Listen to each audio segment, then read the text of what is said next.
Israeli forces rescued 2 hostages early Monday, storming a heavily guarded apartment in the Gaza Strip and extracting the captives under fire in a dramatic raid that was a small but symbolically significant success for Israel.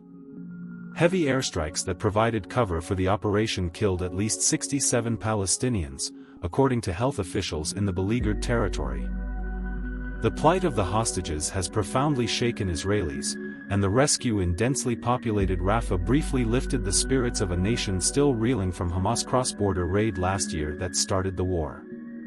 Israel has described Rafah, a city on the southern edge of the Gaza Strip where 1.4 million Palestinians have fled fighting elsewhere, as the last remaining Hamas stronghold in the territory and signaled that its ground offensive may soon target the city.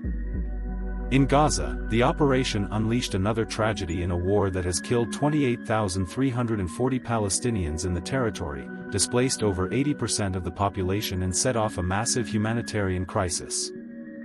In Gaza, the operation unleashed another tragedy in a war that has killed 28,340 Palestinians in the territory, displaced over 80% of the population and set off a massive humanitarian crisis.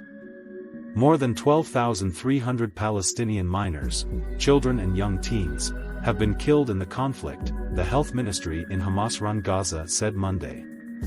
About 8,400 women were also among those killed. That means minors make up about 43% of the dead, and women and minors together they make up 73% of the dead.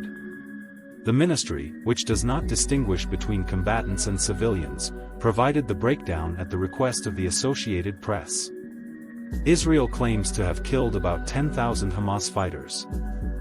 In Hamas' cross-border raid on October 7, an estimated 1,200 people, mostly civilians, were killed, and militants took 250 people captive, according to Israeli authorities. Israel says about 100 hostages remain in Hamas captivity after dozens were freed during a ceasefire in November.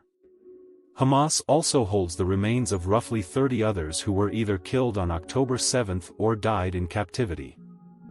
The government has made freeing the over 100 remaining hostages a top aim of its war, along with destroying Hamas military and governing capabilities.